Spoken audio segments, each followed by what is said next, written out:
podemos fazer sem Deus, nem começar o ano, né? E nós estamos aqui reunidos como corpo, né, Marcelo?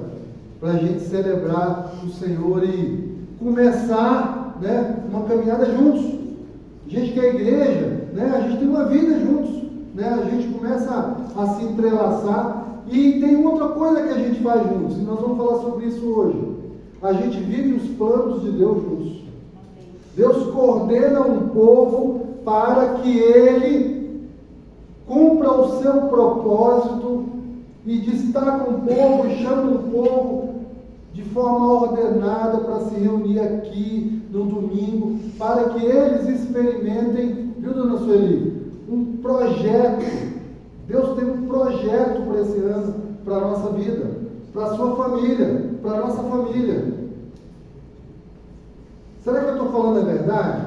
Olha, eu hoje vou pedir para você ter uma paciência comigo. Gente, tem quase 2 meses que eu não prego, então vocês vão ter que ter paciência comigo hoje, viu? Abra sua Bíblia em Provérbios capítulo 16. Quero contar para vocês uma experiência que eu tive nesse tempo de férias. Eu e a Aline, nós temos um costume de chegar no domingo congregar, né? E a gente faz isso em viagem também. E lá nos Estados Unidos, a gente teve 2 experiências bem marcantes, Wesley, com congregar no domingo lá. Nós estávamos lá, o pastor Beto, o pastor Nathalie, e eles nos convidaram. Nathalie convidou a gente para ir conhecer a Igreja do Amor. Eu não sei quem que já ouviu aqui, foi abençoado pela palavra do pastor Arthur, da pastora Thalita Pereira. Nós fomos lá. Eles têm agora uma congregação lá em Orlando, né? E aí, Jair, nós fomos lá e o que me marcou muito nesse dia? Uma coisa muito comum que está acontecendo com a igreja, que você entra tudo preto, né? Tem aquelas luzes, parece um show, né? Até aí o meu coração já está acostumado com isso, eu já entendi, né, esse movimento. Mas uma coisa aconteceu que eu não estava acostumado. O culto demorou 3 horas, Geraldo. 3 horas. Mas não foi o tempo que me assustou, não. Já, sabe o que me assustou? Foi que tiveram a capacidade de fazer um culto que demorou 3 horas sem abrir a Bíblia. Misericórdia. Sem abrir a Bíblia. O pastor entrou e saiu da igreja sem Bíblia. Os membros entraram e saíram da igreja, nem pelo celular, espécie. Ministraram louvor, ofertas, palavra, sem Bíblia. O pastor botou lá uns slides, falou de um assunto que era interessante. Vocês compreendem o que está acontecendo? Gente, parece que viver o Evangelho sem a Bíblia é possível. Parece que ministrar ao coração das pessoas sem a Bíblia é possível. Mas daí eu tive uma segunda experiência, que foi lá no Tennessee, na Redstone, que é a igreja onde o Bruce e a Neide congregam. Gente, todo mundo com a Bíblia debaixo do braço. O louvor foi ministrado com a Bíblia na mão.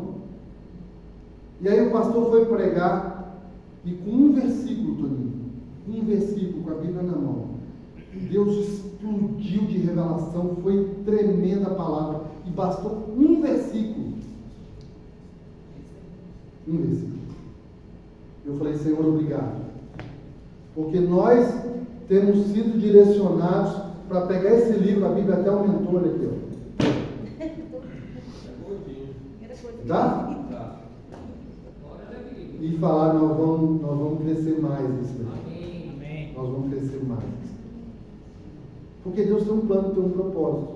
E Ele decidiu revelar o plano dele através de uma pessoa chamada Jesus, que é a palavra de Deus. Provérbios 16, não foi? Todo mundo está aí com ela aberto?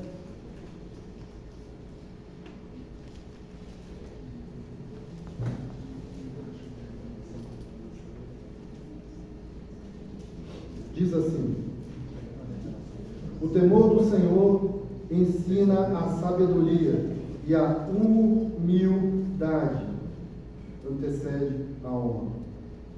Isso é o versículo 33 do 15, tá bom? E aí a gente começa o 16. Ao homem pertence os planos do coração, mas do Senhor vem a resposta da língua. Todos os caminhos do homem lhe parecem puros, mas o Senhor avalia o espírito. Em algumas versões está pesa o espírito. Consagre ao Senhor tudo o que você faz, e os seus planos serão bem-sucedidos. Já que estamos aqui hoje, consagramos o nosso ano ao Senhor, né? O Senhor faz tudo com um propósito, até os ímpios para o dia do castigo.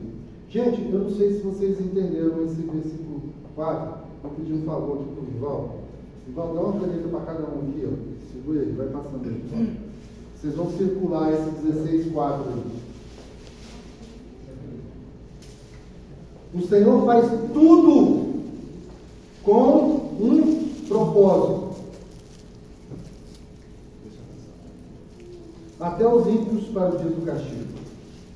Vocês sabiam que até Satanás é instrumento na mão de Deus? Quando Deus quer realizar algo, até o ímpio, está dizendo aqui a palavra, até a pessoa que faz tudo errado, coopera para o propósito de Deus. Nada foge do controle de Deus. E a boa notícia é, 2024 está compreendido no plano, no propósito de Deus para as nossas vidas. A pior coisa que você pode fazer é começar um ano sem meta, sem planejamento, sem propósito. E eu vou falar do nosso propósito. Nós vamos ver a revelação, a bênção, o cuidado de Deus nas nossas vidas esse ano. Amém. Ele vai se manifestar através de cura, de prosperidade, de trabalho, de ciência, de relacionamentos restaurados. Nós vamos ver o plano de Deus se realizando na nossa vida. Amém. Mas tem certas coisas que eu vou conseguir transferir para vocês. Outras coisas vai depender do seu relacionamento pessoal com Deus. Ah, pastor Sérgio, você é fácil, você é pastor. Mas Deus também fala que quer falar com você através da palavra dele.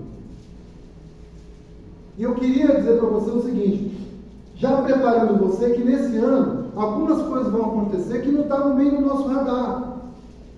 Né, Geraldo? Não estava tudo no nosso radar. Parece que tem certas coisas que são uma surpresa. Surpresa para nós. Para Deus não. Deus não perdeu o controle e nem a capacidade de usar a doença, de usar o ímpio, de usar o problema, a escassez, para que o propósito dele se cumpra. Amém. E tem certas doenças que aparecem só para revelar o cuidado, a bênção, a maravilha, a excelência, o poder de Deus. Esse ano, nós vamos ver com muita clareza o Senhor querendo exaltar a vida dele através da nossa vida, de quem nós somos e do que ele vai fazer em nós e através de nós. Você quer isso? Amém. Então deixa eu só relembrar o começo do que nós começamos a conversar. Nós não estamos falando de um culto de 3 horas sem a Bíblia. Nós estamos falando da vida sem a Bíblia. Não dá. Um dia sem a Bíblia não dá. Plano 2024, sem se misturar com essa palavra, sem você dificilmente passar o dia sem conseguir falar dessa Bíblia, não dá. Chega. As pessoas estão perdendo o zelo, a referência, sabe? Parece que perderam a reverência a Deus. Não dá, meu irmão. Não dá para fazer um culto de 3 horas sem a Bíblia, mas também não dá para viver sem a Bíblia. Não dá para andar e planejar e estar em 2004 como se o relacionamento com Deus fosse um negócio qualquer. Como se a palavra de Deus, a vida de Deus fosse acessório na nossa vida. E existe a possibilidade de alguém entender que tem um relacionamento com Deus e pegar a Bíblia só para ilustrar a sua vida, quando na verdade ela é a sua vida. Ela é quem direciona a sua vida. Eu estou na introdução da introdução do que eu quero falar. Porque Deus tem um propósito para nós.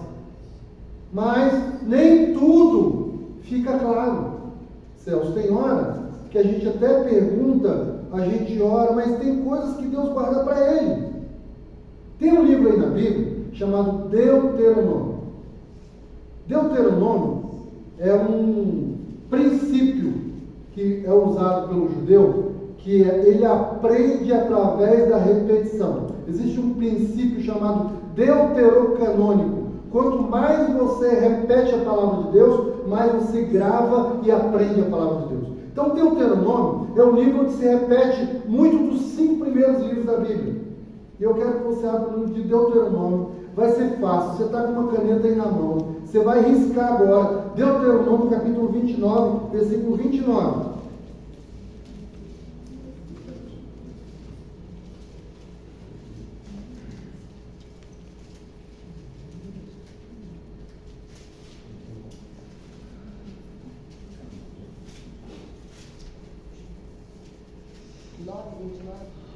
Deuteronômio 29, 29. É o último versículo do capítulo 29. Gente, Deuteronômio 28, todo cristão devia ler. Deuteronômio 29, todo cristão devia ler. Agora o 29 nos vai ser útil hoje. As coisas encobertas pertencem ao Senhor, o nosso Deus. Mas as reveladas pertencem a nós e aos nossos filhos para sempre, para que sigamos todas as palavras dessa lei.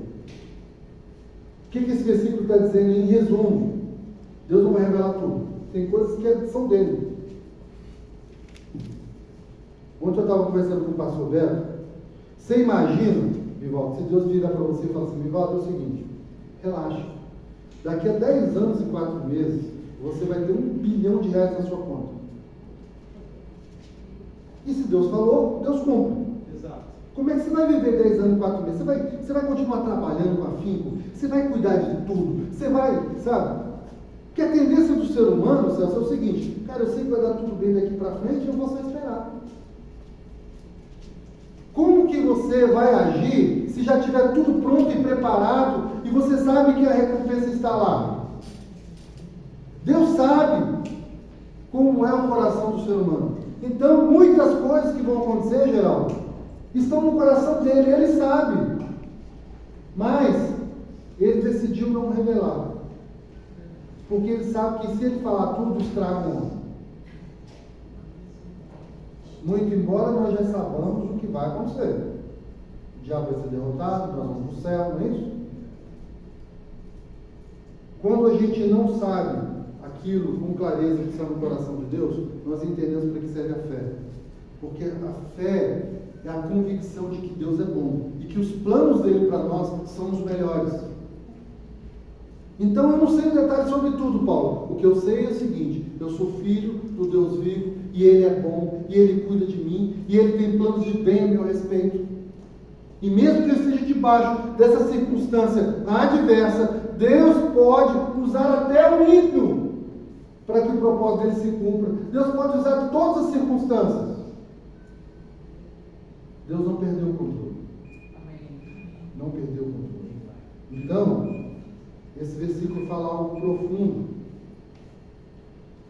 Nós vamos ler a Bíblia e nós vamos aprofundar a Bíblia, não só para nós. É para nós, tia Paola, e para os nossos filhos. Uma grande falha do homem, da mulher que tem filhos é não pegar aquilo que Deus está entregando e não compartilhar com seus filhos. Porque aquilo que Deus entregou ao homem e aos seus filhos. Eu posso ler dezenas de versículos onde a Bíblia fala sobre isso. Nós não podemos reter dos nossos filhos aquilo que Deus tem dado. Esse plano, nós não estamos vivendo um plano só para nós, Fabrício. É um plano corporativo, familiar. Deus tinha um plano, desde que criou um homem, de se relacionar com uma família. Certo? Certo? Sim. Adão, Eva, mandou eles multiplicarem, não foi isso? E o plano deu errado por conta do homem. Mas Deus tinha um plano. Né? E esse plano está centrado na pessoa de Jesus, que é o de resgate, é o de segunda chance, é o de salvação, não é isso? Vocês querem ver como isso é interessante? E a gente aprende isso estudando a Bíblia, Soraya? Deus sabia que o povo iria passar centenas de anos aprendendo e vivendo de acordo com a lei de Moisés. O povo judeu é muito apegado à sua história, não é isso? Os caras com 12 anos, gente, os homens, os meninos, eles já têm a Torá decorada. Era para ter decorado. Essa é a regra. Em 12 anos, o menino judeu ele é colocado na frente dos rabinos, dos mais velhos, para ser questionado, confrontado, para expor o seu conhecimento da Torá. E aí vem Jesus. Jesus ele não foi acreditado como o Messias, o Filho de Deus. Sabe por quê? Porque o cara conhecia tanto aquilo que ele enferrujou.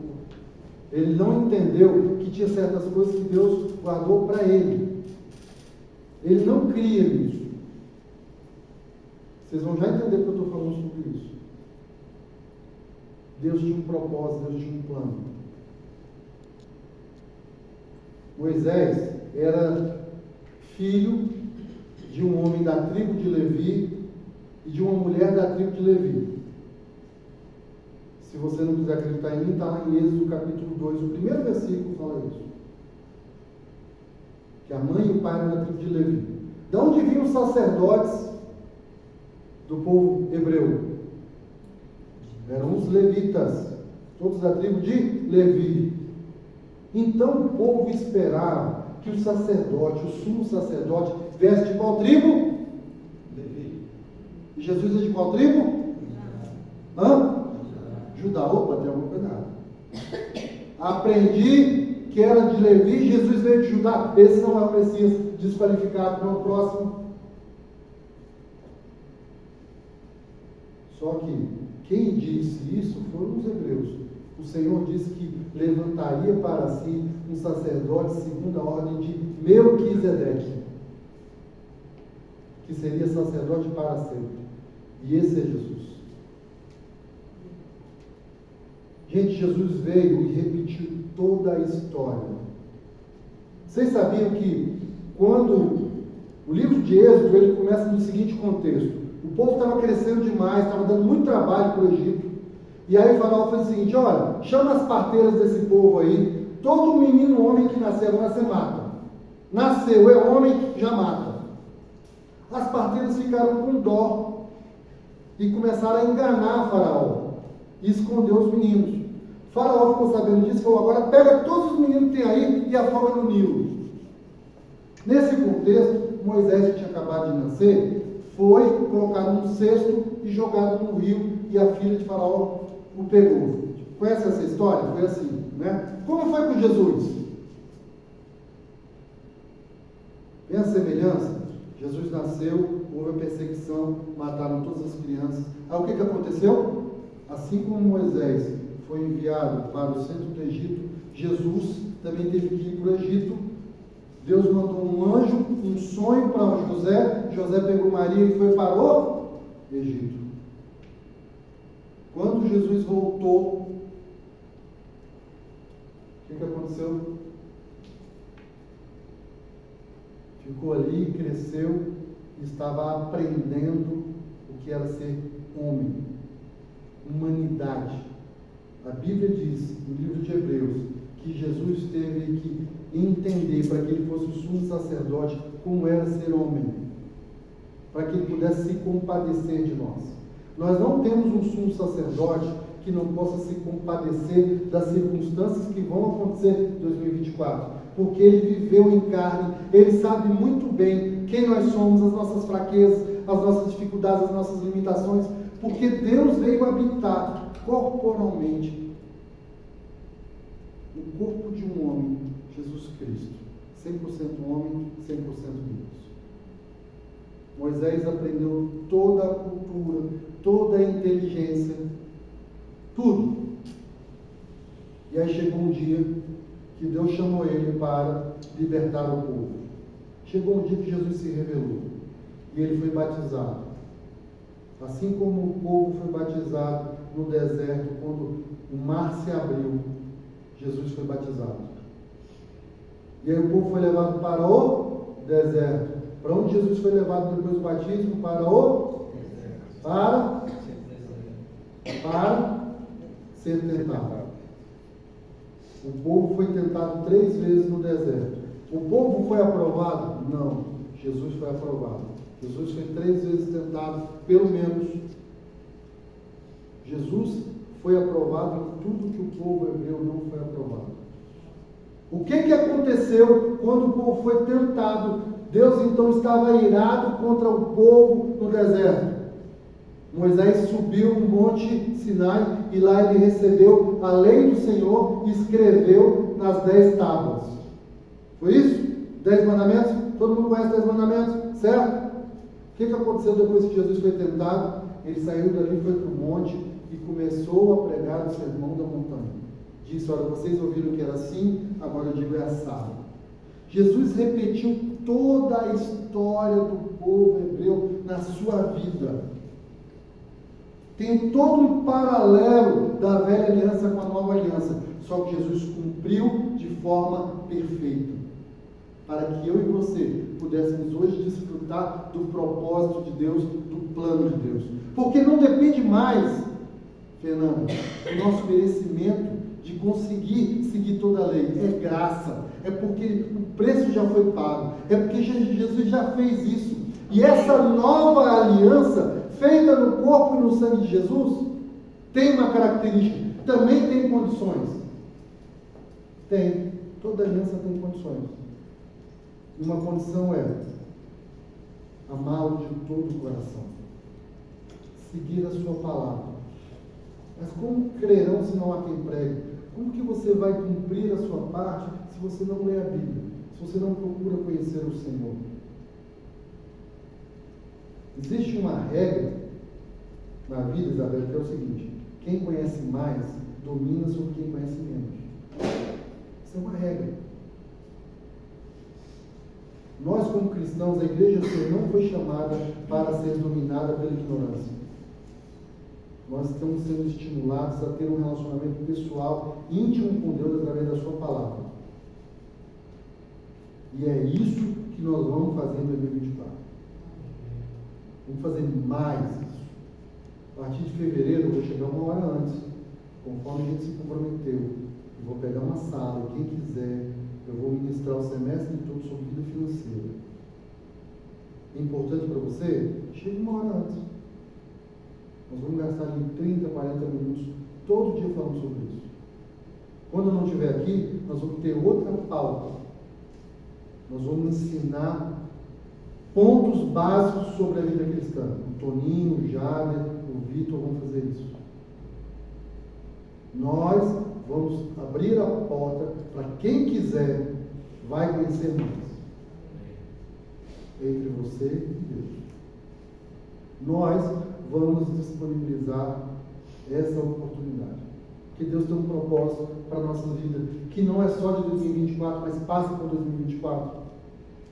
Quer que a gente venha experimentar a boa vontade dele, o plano dele. Eu é que sei os pensamentos que eu tenho a vosso respeito, diz o Senhor. Jeremias 29, 11. Quando ele diz eu é que sei, ele não diz assim, o Vitor é que sabe, e porque eu disse para ele está dizendo, eu é que sei. Se eu tivesse revelado tudo para você, eu não sei como é que você ia viver. Minha sogra já pensou? Eu ia dar um exemplo, eu tenho que mudar agora, porque minha sogra vão falar aqui, né? Mas já pensou, se chamasse a senhora para morar numa ilha e ganhar $100.000 por mês, a senhora ia feliz, não ia? Ia deixar o marido para trás, ou talvez levasse o marido, né? Mas os netos iam dançar, o genro ia dançar, né? Todo mundo. Né? O gêmeo ia ficar mais feio. Tá vendo? Eu falei que não visualizar só não tem problema, né? Gente, Deus está nos chamando para ir para um lugar que nem olhos viram, nem ouvidos ouviram, nem penetrou no coração algum que Deus tem preparado para nós. Deus escolheu não dizer. Sabe por quê? Porque senão muita gente ia até se matar. Eu quero ir logo para lá. Que a nossa vida, 2024, vai ser enfrentando desafios, vencendo barreiras, lutando às vezes contra a doença, trabalhando duro para granjear o nosso sustento. E foi Deus que deu ao homem essa rotina, essa vida. Que nisso o nosso caráter vai sendo transformado, a gente vai tendo experiências com Deus. Eu estou quase acabando a introdução. E nisso nós vamos sendo fortalecidos, nisso vamos tendo experiências pessoais com o Senhor. Isso faz parte. Gente, se você vê a vida, por exemplo, de Paulo, pensa num cara que teve uma vida sofrida. Ele mesmo fala de prisão, de açoite, de não é afogamento, não, como é que é? Naufrágio, né? Prisão, enfim, pensa na vida de um cara. Se você pegar a vida de Paulo, você vai falar assim: rapaz, não vale a pena servir a Deus, não. Complicado. Mas Deus falou que iria moê-lo para que ele desse valor para aquilo que Deus tinha entregado para ele. Porque a quem muito foi dado, muito será cobrado. Então, meus irmãos, grave bem isso. 2024 faz parte de um plano de Deus para a nossa vida, onde Ele quer que a gente cresça, tenha bons resultados, mas isso demanda da nossa parte desafios, muito trabalho, esforço. Deus colocou Adão no jardim e já falou: meu filho, você vai trabalhar, você vai multiplicar, você vai cuidar de tudo, você vai dominar sobre tudo. E para isso, Deus revelou algo que é vou chamar de lei, é uma realidade espiritual que se materializa na nossa vida desde que a gente nasceu. Só que às vezes a gente não pensa muito sobre isso. Então, eu quero ler com vocês o texto onde nós vamos basear a nossa conversa hoje, que é Isaías capítulo 55.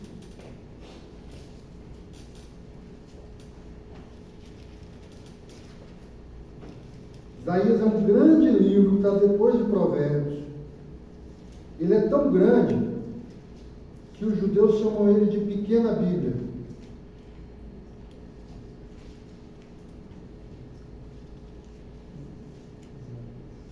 Depois do capítulo 54, tem o capítulo 55.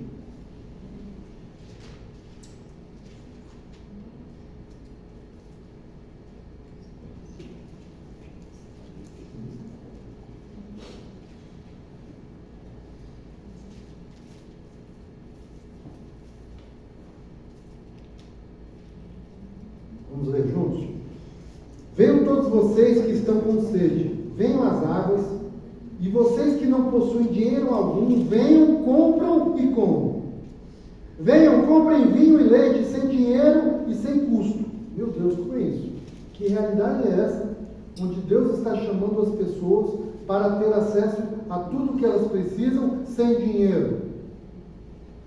Deus está falando de algo natural aqui? Não. Deus está falando de algo espiritual. Se fosse natural, precisava do dinheiro. E aí ele continua. Por que gastar dinheiro naquilo que não é pão e o seu trabalho árduo naquilo que não satisfaz? Escutem-me e comam o que é bom. Então Deus está ligando o comer ao que é bom a escutá-lo. Deus está falando de uma realidade espiritual. Que a provisão do Senhor vem através de escutá-lo. Como que a gente escuta Deus? Através da sua palavra. Deus está dizendo: tudo o que você precisa é de graça e está revelado na minha palavra. Ouçam-me, me deem ouvidos, gastem tempo. Por que vocês estão trabalhando, gastando o seu tempo, investindo naquilo que não é tudo? Deus não está dizendo aqui para você, agora não trabalhe mais, agora não faça, não. Deus está dizendo o seguinte: me ouçam, porque é lá, na minha palavra, que você vai encontrar tudo que você precisa de graça. Entendam de graça o seguinte, tá? Custou a vida do Filho de Deus. Continuemos. Como o que é bom, e a alma de vocês se deliciará com a mais fina refeição. Deem-me ouvidos e venham a mim. Ouçam-me, para que a sua alma viva. Olha só que chamado de Deus. Como se Deus estivesse nos chamando em 2024. Gente, eu tenho um negócio que vocês não experimentaram ainda. Vem mais para perto. Vem mais para junto. Tem mais. Vocês estão só começando. Agora vocês vão mergulhar. E ele continua: farei uma aliança eterna com vocês, minha fidelidade prometida a Davi. Isso já foi feito. Jesus Cristo já fez isso por mim e por você. Nós temos acesso ao plano de Deus, a viver a vida de Deus, porque Jesus Cristo morreu a nossa morte, para que pudéssemos viver a vida que Deus tem para o seu Filho perfeito, a vida dele. Entenda que Jesus Cristo, ele tirou de nós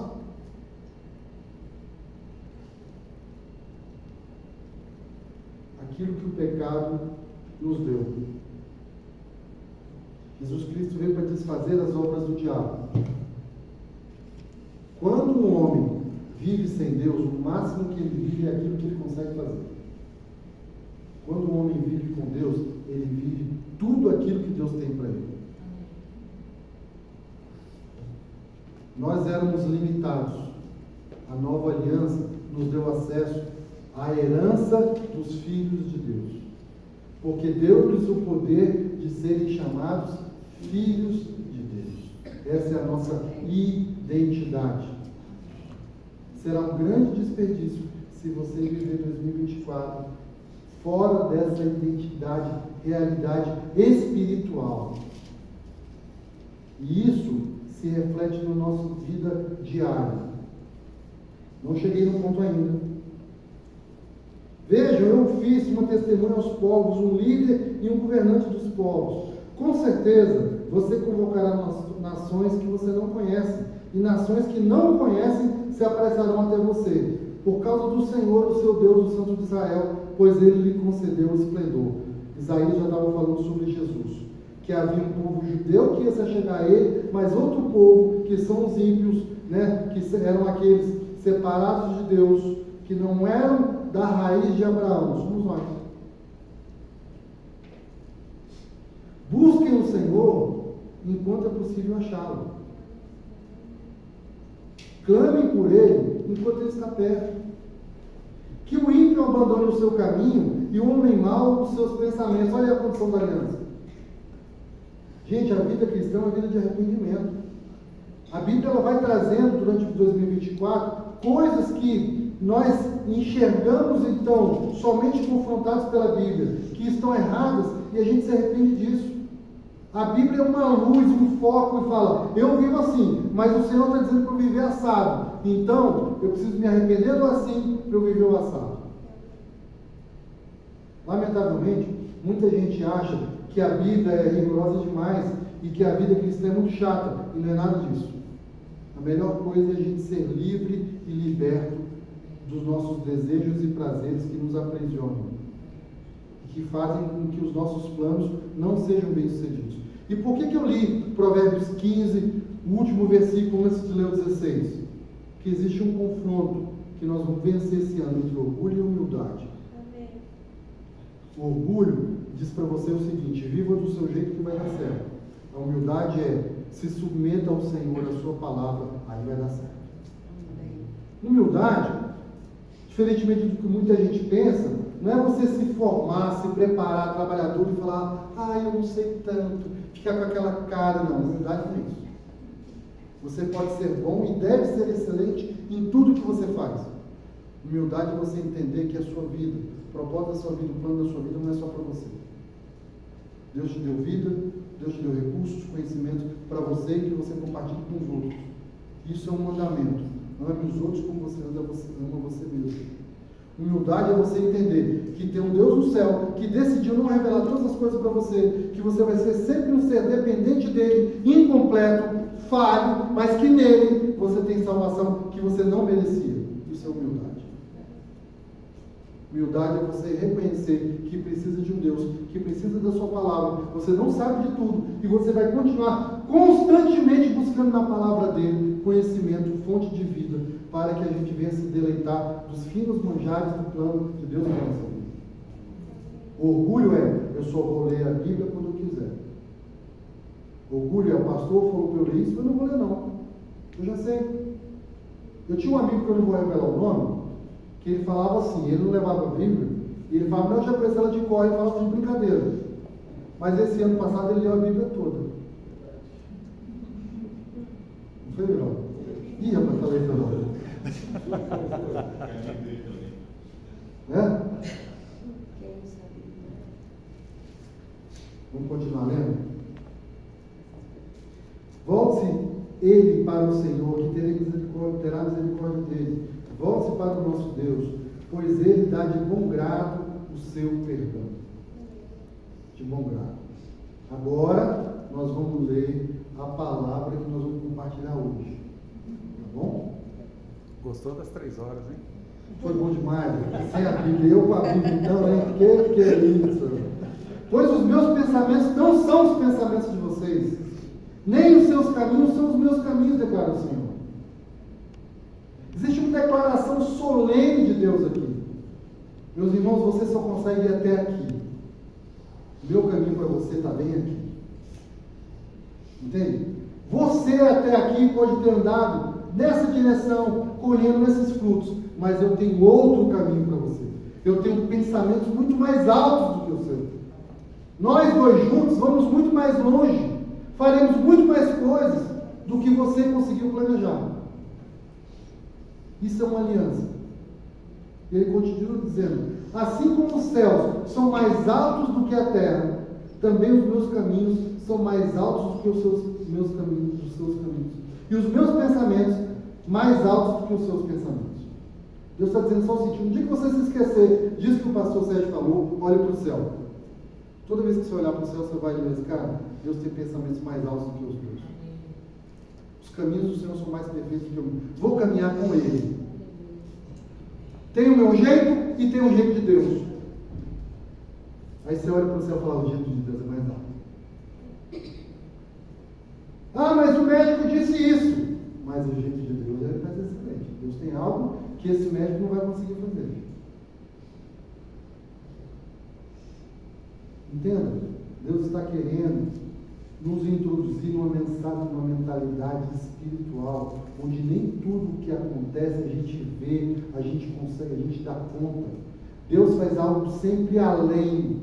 A assinatura de Deus é, Deus sempre faz infinitamente mais daquilo que pedimos ou pensamos, conforme o seu poder que opera em nós. Está lá em Efésios 3, capítulo 3, versículo 20. Essa é a marca de Deus. Esteja preparado para um 2024, onde você vai colher mais frutos do que você plantou. Onde você vai ter mais resultados do que você deveria. Mas também você vai trabalhar mais para isso. Seu relacionamento com Deus vai ser improvisado. Sabe por quê? Porque você vai buscar mais ao Senhor.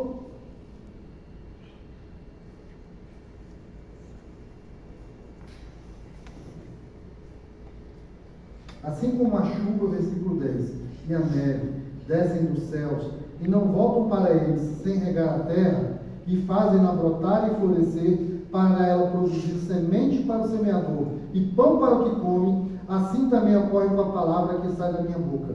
Ela não voltará para mim vazia, mas fará o que desejo, e atingirá o propósito para o qual eu enviei. Pronto, vamos conversar. Deus está fazendo uma comparação. Deus está dizendo o seguinte: Pedro, eu fiz a chuva e a neve para que quando ela caísse sobre a terra e regasse a terra fosse capaz de brotar, de florescer, para gerar fruto. Entendeu? Existe aqui um sistema da parte de Deus. Deus criou a chuva com um propósito: de regar a terra, para que ela fizesse brotar, para que florescesse, para que chegasse no ponto que é fruto. E aí Deus disse o seguinte: eu estou fazendo fruto para duas coisas. Eu estou fazendo fruto para que você semeie e para que você coma dele. Parte do que eu vou fazer para você esse ano é para você ter o seu sustento e viver e aproveitar disso e se regozijar com isso. Mas parte do que eu vou te dar esse ano é para você semear, é para você lançar para fora de você. Não é para você comer. E nós precisamos começar o ano entendendo isso de forma muito clara. Deus não criou você para que você fosse estéril. Muitas pessoas foram chamadas para um propósito específico da parte de Deus. Isaías, Jeremias, Deus tirou eles com uma pinça do meio do povo e falou: olha, eu te conhecia antes que você fosse gerado da barriga da sua mãe, mas eu te chamei com um propósito. Você vai ser um profeta das nações, eu estou colocando uma palavra na sua boca, você vai levantar reinos, você vai destruir reinos, eu estou colocando minha autoridade sobre você e eu vou ver o meu projeto se cumprindo através da sua vida. E Deus ia lá e tocava na boca do profeta. Foi assim com Isaías, foi assim com Jeremias. Que era para selar uma palavra de autoridade. Deus não faz mais isso na nova aliança. Deus chamou todos, a mim e a você, para sermos sacerdócio real, nação santa, povo de propriedade exclusiva de Deus. E Deus nos deu autoridade a todos nós em Cristo Jesus. Não é mais só uma pessoa, somos todos nós. Deus colocou a nossa vida como uma semente para que a gente multiplique e faça discípulos. E essa palavra, essa chamada de autoridade está na grande comissão. Para todos nós. O Senhor Jesus disse: vão por todo lugar, façam discípulos do meu nome, batizem eles em nome do Pai, do Filho e do Espírito Santo, e os sinais vão te seguir. Sabe por quê? Porque minha autoridade e meu poder estão sobre a sua vida. Amém. Então não vivam uma vida medíocre. Eu te chamei, eu dei poder para você, autoridade, e eu quero me manifestar através da multiplicação. Eu quero que as pessoas olhem para a sua vida e digam: glória a Deus, olha só essa pessoa. Deus quer olhar a excelência da sua vida, a prosperidade da sua vida, a cura de uma doença incurável e falar: glória a Deus. Deus tocou na vida daquela pessoa, Deus interviu na vida dessa pessoa. Esse é o plano eterno de Deus para a nossa vida, que a gente venha espelhar Jesus Cristo. Que a gente venha ser como Ele é, com autoridade, com poder, com identidade firmada, vivendo os projetos de Deus, não na nossa capacidade, mas no poder do Altíssimo. Para isso, precisamos conhecer os planos de Deus. Para isso, meu irmão, Deus vai te dar muito dinheiro esse ano. Sabe o que você vai fazer? Você vai separar uma parte para pão, você vai separar uma parte para semear. Deus te deu conhecimento esse ano, você não vai guardar tudo para você não. Você vai ler, estudar a Bíblia, muita coisa você vai viver, você vai consumir, outras coisas você vai pregar para os outros, você vai semear para fora. Deus te deu tempo, muita coisa você vai viver o seu prazer com a sua família, com a sua vida. Você vai pegar uma parte de tempo e você vai semear para fora. Você vai investir tempo na vida das pessoas, você vai visitar as pessoas, você vai ministrar na vida das pessoas. Não porque você quer, é porque Deus te deu semente para multiplicar e pão para comer. Isso é um princípio espiritual, sem o que o homem nunca vai viver o propósito de Deus. Porque Deus fez todas as coisas com um propósito, que nós lemos lá em Provérbios capítulo 16. E quando Deus criou o homem, Ele falou: ide e multiplicai-vos. Eu vou te dar sustento no jardim, mas você vai ter que multiplicar. Muita semente não é para você comer. O que acontece quando a gente pega todo o dinheiro do nosso orçamento, Marcelo, e gasta só com a gente? A gente não investe nunca, a gente não cresce nunca, a gente não sai do lugar, porque a gente consumiu tudo. Não tem como investir, não tem como crescer, você não tem poupança. Falta de planejamento. entender que tudo é pão, é para eu consumir, é para eu consumir, é para eu consumir. Não. Você tem que pegar e separar a semente, senão você para de produzir. Se você pegar todo o seu tempo e só trabalhar, você morre estafado, porque você não descansou. E você precisa de descanso para trabalhar bem. Existe uma realidade espiritual. Tem hora que você precisa parar, diminuir o seu ritmo para estar com Deus. É onde estão as sementes. Ler a Bíblia, orar, gastar tempo com Deus. Sabe? Tem hora que você precisa diminuir o seu ritmo. Tempo de consagração, tempo de ter experiência com Deus. Deus nos criou assim. Se você pegar o tempo todo só para reter para você, Deus vai parar de te entregar. Em todas as áreas. Retenha, e você vai ser o que a Bíblia chama de cisterna rota, que um dia a água acaba. Deus nos criou para viver à beira de um rio, um manancial, que a gente não sabe nem o começo nem o fim. Fluindo, fluindo, fluindo, fluindo. Conhecimento, dinheiro, saúde, amor, alegria. Deus não nos criou para uma oscilação. Estou cheio, estou vazio, chamo um carro-pipa. Não. Muito cristão quer viver assim. Só procura a Deus no dia do desespero. Na verdade, ainda que o dia mal chegue, nós estamos sobre a rocha, a gente já sabe como lidar com isso. Por quê? Porque eu estou vivendo um relacionamento íntimo e sincero com Deus. Eu não estou tratando Deus como um gênio da lâmpada, procurando Ele só quando eu preciso. Eu tenho um relacionamento com o Senhor, e o Senhor está fazendo chover. Tem coisas da minha vida que estão brotando, tem coisas que já estão florescendo, mas tem coisas que já estão dando fruto. E a nossa vida é assim. A gente só quer o fruto, a gente só quer o comer, mas tem trabalho. Ler a Bíblia dá trabalho, estudar a Bíblia dá trabalho, se relacionar com Deus exige renúncia de tempo. É assim, e não vai deixar de ser assim. Então, nós estamos falando de planos do Senhor para a nossa vida. Deus tem um plano, Deus tem um propósito para a nossa vida. E esse propósito envolve aquilo que a gente leu sobre humildade. Será um ano de humildade para nós, onde nós vamos reconhecer que precisamos mais de Deus. Ainda que ninguém me chame, eu vou até o Senhor. Eu vou até o Senhor, porque eu quero ter esse relacionamento, porque eu preciso de Deus.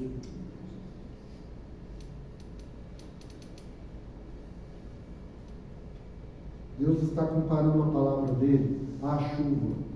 E está dizendo o seguinte: quando a minha palavra for regada no seu coração, algo vai brotar.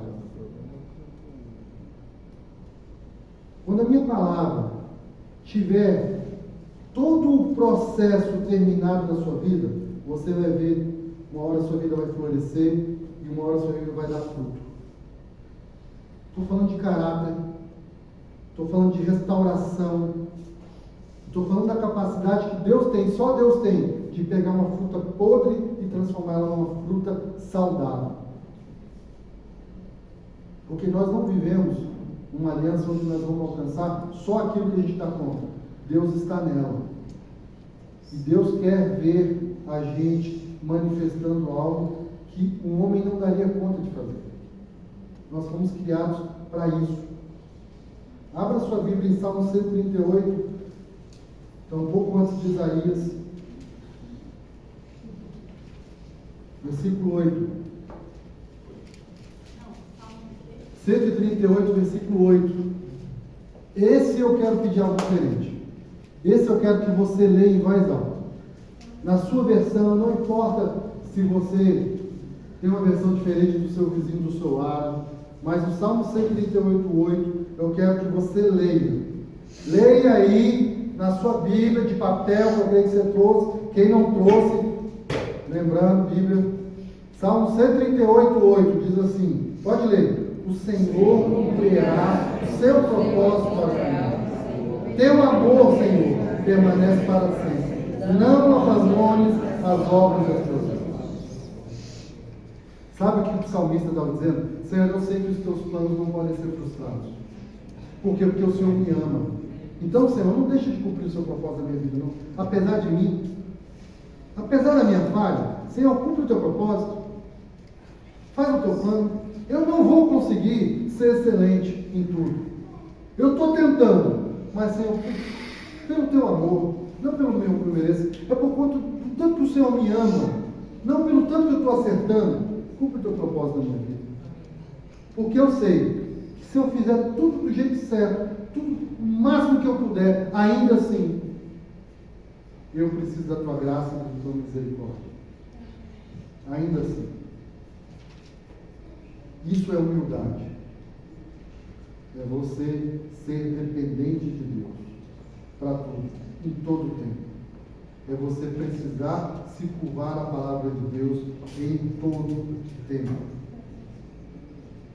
Provérbios capítulo 19. Provérbios é o próximo livro, depois de Salmo.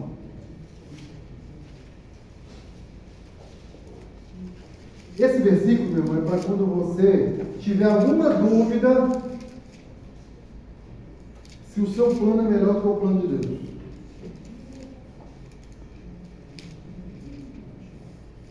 Provérbios 19, 21. Muitos são os planos do coração do homem, mas o que prevalece é o propósito de Deus. Gente, na nossa disputa entre nós, a nossa vontade de Deus, quem sempre vence? Deus. Muita gente chama isso de destino. Ah, não, o teu destino, o que acontecer, tiver que acontecer, vai acontecer. Não. Os planos de Deus vão acontecer. Deus não muda. Mas pode ser que as circunstâncias que Deus tenha planejado mude para que o propósito dele se cumpra. Toda vez que a gente lê a Bíblia, a gente vai se deparar com pessoas que foram chamadas para exercer um propósito da parte do Senhor. Eu quero terminar contando uma história sobre um homem que foi chamado para cumprir o propósito de Deus. Esse homem era uma figura do Cristo. Ele desempenhou um papel muito parecido com o de Moisés. Só que ele foi mais além do que Moisés. É um homem que pouca gente conhece. Mas a Bíblia fala, 200 anos antes dele nascer, a Bíblia fala dele. 200 anos antes dele nascer, o Senhor disse: o teu nome vai ser Ciro. E Ciro, eu tenho um propósito para a sua vida. Ciro foi um grande rei dos Medos, da Pérsia. E Deus chamou ele para um propósito. Deus chamou ele porque todo o Velho Testamento aponta para a vontade de Deus se relacionar com o homem. E Deus diz o seguinte: eu vou até você, numa cidade chamada Jerusalém, num local determinado chamado Templo. Todo o Velho Testamento, meus irmãos, é Deus cumprindo a palavra dele. Jerusalém era destruída, reconstruída, destruída, reconstruída. Até hoje é assim. Perseguida, guerreada, mas ela está lá de pé. Gente, vocês não têm noção. Tem muita cidade que desapareceu do mapa, nunca mais foi revida, ninguém sabe mais. Mas tem uma cidade que foi a cidade mais destruída da história da humanidade, Jerusalém. A cidade que foi mais queimada, mas também a cidade que mais foi reconstruída, Jerusalém. Por quê? Porque Deus zela pela palavra dele. E é lá que Deus vai voltar. Para lá. Vai ser passando por uma daquelas portas que o Senhor Jesus vai voltar. Então o propósito de Deus vai se cumprir. Pode tentar destruir Jerusalém como for. Deus disse que ela estará lá mantida. Todo o Velho Testamento é a saga da destruição pelos inimigos e da reconstrução do templo. O templo foi destruído na época que Nabucodonosor foi lá e conquistou tudo.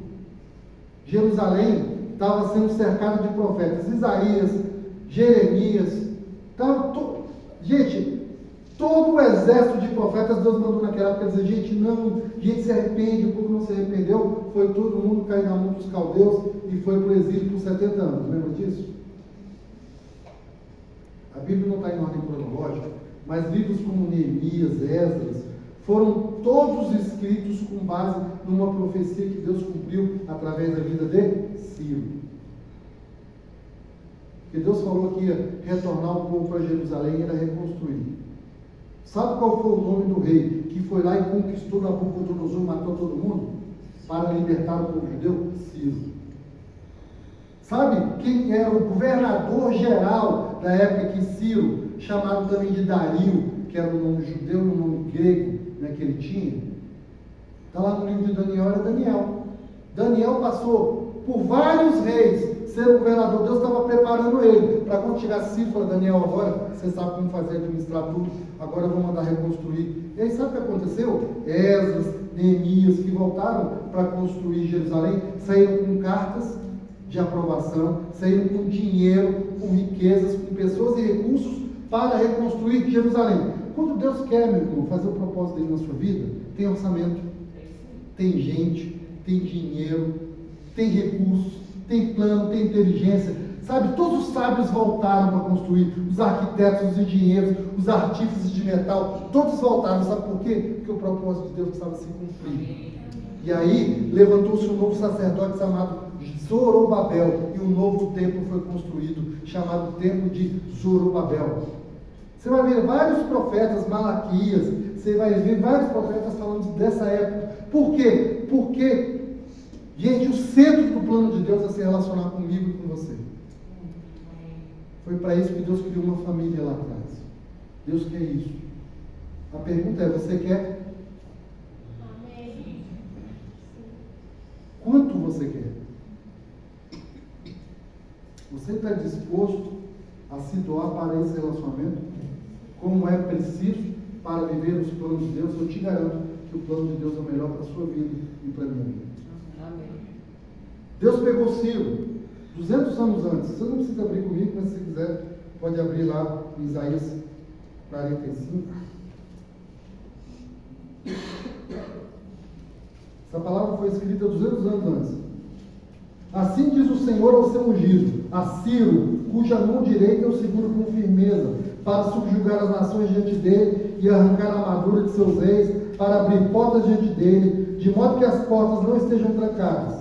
Eu irei adiante de você, e aplanarei montes, derrubarei portas de bronze, e romperei trancas de ferro, darei a você os tesouros das trevas, riquezas armazenadas em locais secretos. Gente, Deus estava pegando os povos todos e juntando em depósitos riquezas e mais riquezas, e chamou Ciro e falou o seguinte: agora você vai conquistar aquele povo, que lá tem um grande tesouro, e você vai pegar esse tesouro, que eu quero isso tudo de volta em Jerusalém.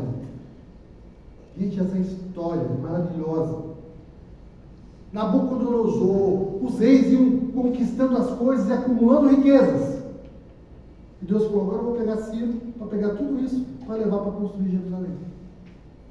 Os reis iam sendo usados pelo propósito de Deus para acumular riquezas, para quando Deus quisesse reconstruir o templo, tivesse lá todo o ouro, toda a prata, toda a madeira disponível para fazer o quê? O propósito dele. Deus vai fazer com que tudo concorra para o bem daqueles que amam a Deus, que são chamados segundo o seu propósito. É a palavra de Deus e vai se cumprir na minha vida e na sua vida. A gente só tem que querer isso. E como que 200 anos antes o cara já era chamado Ciro e isso aconteceu?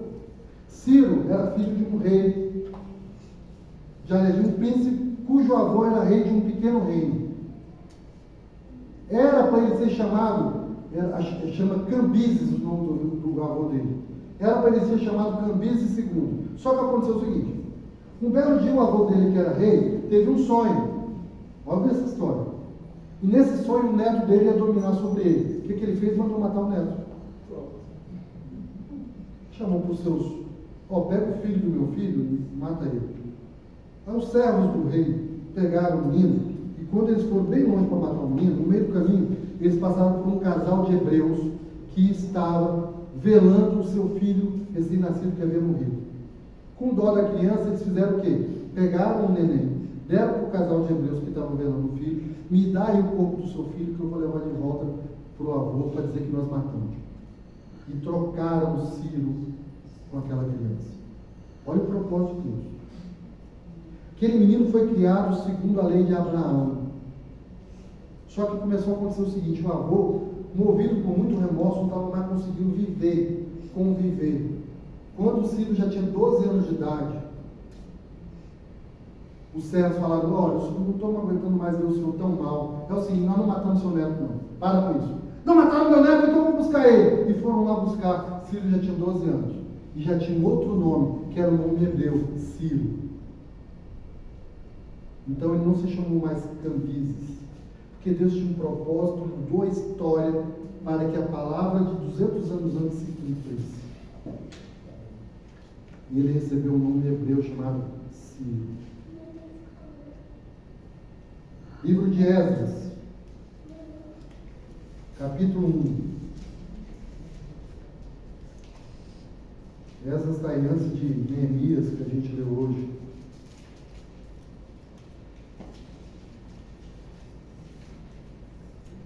No primeiro ano do reinado de Ciro, rei da Pérsia, a fim de quê? De que se cumprisse a palavra do Senhor falada por Jeremias. O Senhor despertou o coração de Ciro, rei da Pérsia, para redigir uma proclamação e divulgá-la em todo o seu reino nesses termos. Assim diz o Ciro, rei da Pérsia: o Senhor, o Deus dos céus, deu-me todos os reis da terra e designou-me para construir um templo para ele em Jerusalém.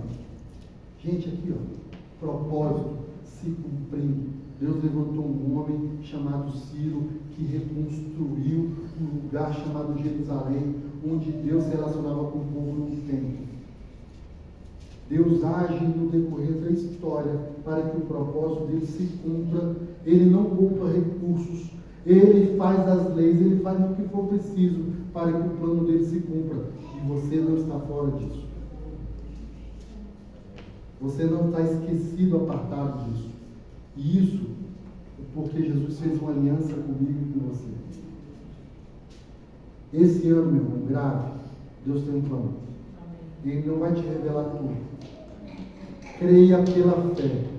Trabalhe duro. Se esmere no relacionamento com Ele através da palavra de Deus. Creia. Espere contra toda esperança. A palavra de Deus vai se cumprir, o propósito de Deus vai se cumprir na sua vida. Eu creio nisso. E eu estou profetizando isso sobre a sua vida. Sobre a sua vida vai vir prosperidade. Sobre a sua vida vai vir saúde. Vai vir convicção dos propósitos de Deus para a sua vida. Santidade. Arrependimento. Esse é o nosso ano. Porque o Senhor falou, vai cumprir. Amém. Aquilo que está no projeto de Deus vai acontecer. Em nome de Jesus. Deus vai restaurar veredas antigas. Se tiver destruído, Deus constrói de novo. Deus tem orçamento, Deus tem recurso, Deus tem gente para nos ajudar, Deus tem propósito. E Ele é nosso Pai. Qual é o Pai que o filho lhe pedindo pão vai lhe dar pedra? Eu creio que 2024 faz parte de um grande propósito de Deus na minha vida e na sua vida. Se Jesus voltar amanhã, nós vamos viver o melhor de Deus. Se demorar 10 anos, nós vamos viver o melhor de Deus. Amém. Crendo e confiando nele. Amém. Que Deus abençoe você. Que você se entregue a esse relacionamento mais íntimo e sincero com o Senhor. E eu creio que você verá os planos de Deus na sua vida. Antes do vovô Paulo cantar uma música, eu quero te convidar para você orar junto comigo. Faça a sua oração firme e sincera